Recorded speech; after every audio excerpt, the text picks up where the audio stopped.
그렇게 좀 종목 백화점이 돼 있는 분들 또는 종목수가 제가 권하는 뭐 6, 7종목 수준을 훌쩍 넘어서 좀 뭐 그 2배 이상으로 많은 분들은 종목수를 조정기에 좀 압축하실 필요가 있다. 선대인이 예를 들어서 저 좋다라고 했으니까 나 이거 종목 담아야지 하고 그런 식으로 담으면 안 된다는 겁니다. 여러분들 스스로 그걸 더 공부하고 그래서 평가를 해보실 수 있어야 돼요. 이때 여러분들이 빠지지 말아야 될 함정은 뭐냐 하면 보유 편향입니다. 이미 지금 보유하고 있기 때문에 거기서 생겨나는 어떤 애착 같은 거. A라는 종목에서 손실 났다고 해서 A라는 종목에서 꼭 많이 해야 되는 게 아닙니다. 덜 매력적인 종목을 정리하고 더 놔두면 충분히 수익 낼 걸 알면서도 정리하고 거기에서 마련한 당시의 현금을 가지고 더 매력도가 높은 종목으로 비중을 싣는 과정. 이기 때문에 이게 이제 포트 단위의 투자에서 생겨나는 사고방식인 거예요. 승률과 수익률이 높을 것으로 예상되는 종목의 집중도를 높여라. 이게 결론입니다.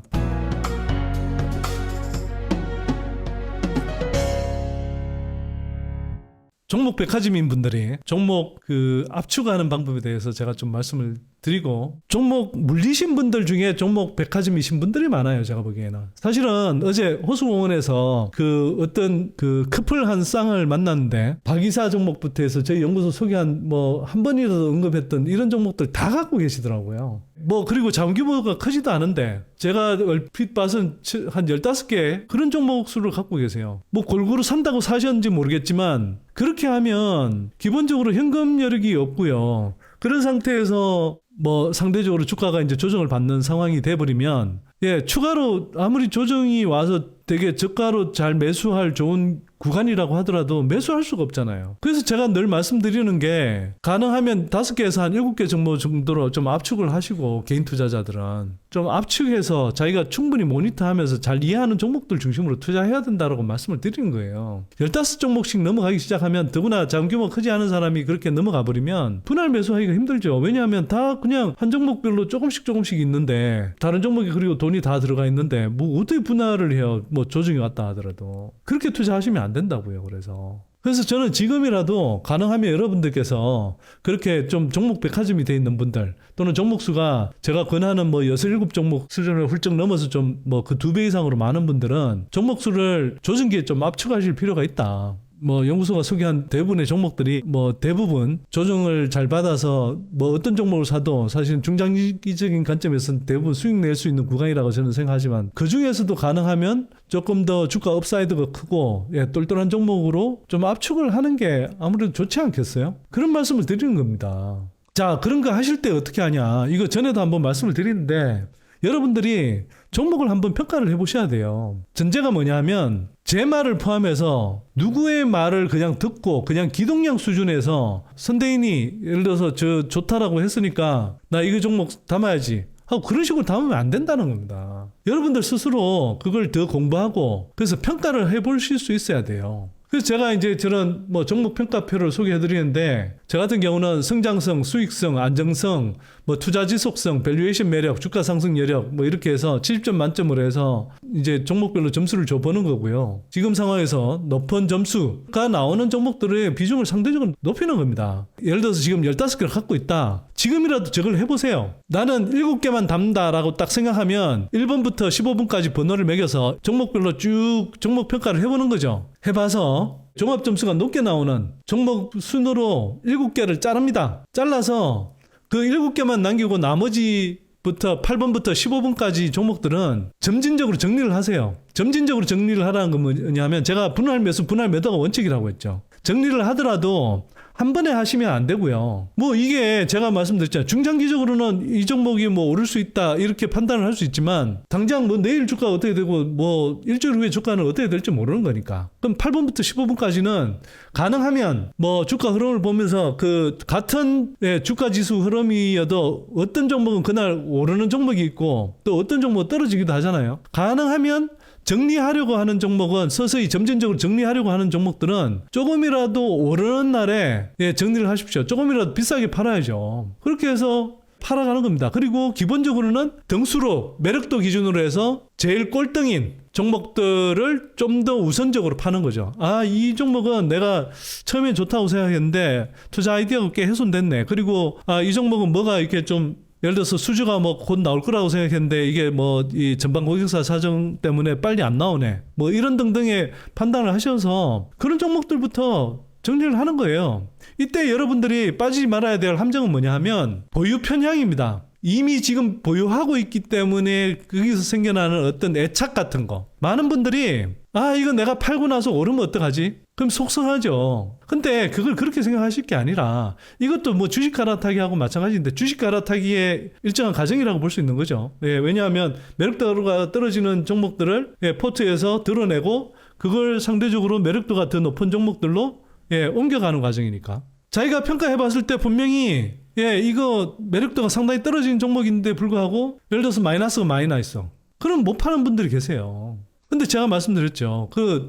자꾸 어떤 심리적인 편향에 빠지지 마시고요. A라는 종목에서 손실 났다고 해서 A라는 종목에서 꼭 많이 해야 되는 게 아닙니다. 반등 국면에서 예상되는 반등의 기울기가 A라는 종목은 이렇게 완만하고 B라는 종목은 이렇게 가파르게 올라간다고 할 때 A라는 종목도 지금 바닥 구간에서 갖고 있으면 회복은 하겠지만 왜 그 A 종목이 계속 갖고 있습니까? 내가 최선의 판단을 해봤을 때 B 종목의 반등이 빠를 것 같고 반등 여력이 클 것 같다. 그러면 A를 점진적으로 정리해서 B라는 종목으로 갈아타는 거죠. 비중을 더 싣는 겁니다. 비중을. 그렇게 해서 B라는 종목에서 수익을 내면 되잖아요. 그걸 나름 해보시라는 거예요. 처음에 힘들면 되게 명백해 보이는 종목들을 중심으로 해보세요. 어떤 종목이 갑자기 테마 때문에 테마주에 얽혀서 갑자기 뭐 한날 막 15% 올라버렸어. 그런 날은 그래도 팔기가 좋잖아요. 상대적으로 되게 이 종목은 정말 좋은 종목인데 뭐 당장 이게 주가가 또 빠졌네.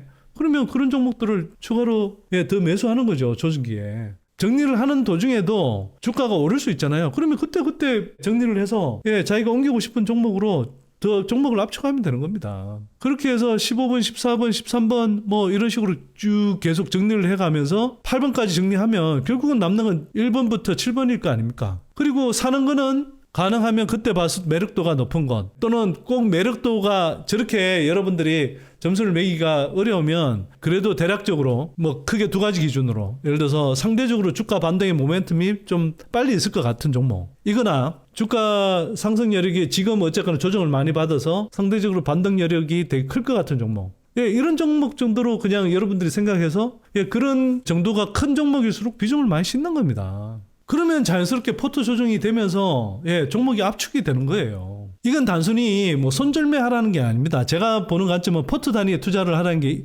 그런 의미인데 이게 어떤 한 종목은 사실은 이 한 종목만 갖고 투자한다. 여러분들 개별 종목 하나하나를 투자한다. 이렇게 되면 뭐 30% 빠졌는데 결국은 뭐 손절매 해야 되겠네. 이런 식의 관점이잖아요. 그게 아니라니까요. 포트를 정비하는 과정에서 그러니까 종목 수를 압축하는 과정에서 덜 매력적인 종목을 정리하고 더 놔두면 충분히 수익 낼 걸 알면서도 정리하고 거기에서 마련한 당시의 현금을 가지고 더 매력도가 높은 종목으로 비중을 싣는 과정이기 때문에 이게 이제 포트 단위의 투자에서 생겨나는 사고방식인 거예요. 그래서 이거는 그렇게 해서 결과적으로는 어떤 특정 종목을 손실을 보고 팔게 되지만 그럼에도 불구하고 이거는 그냥 단순한 손절매를 하는 게 아니라는 거예요. 그래서 평가 항목 및 내용 이런 것들을 한번 좀 해보시고요. 그 다음에 제가 예전에 뭐 켈리 베팅이라고 말씀드린 게 있는데 승률과 수익률이 높을 것으로 예상되는 종목의 집중도를 높여라.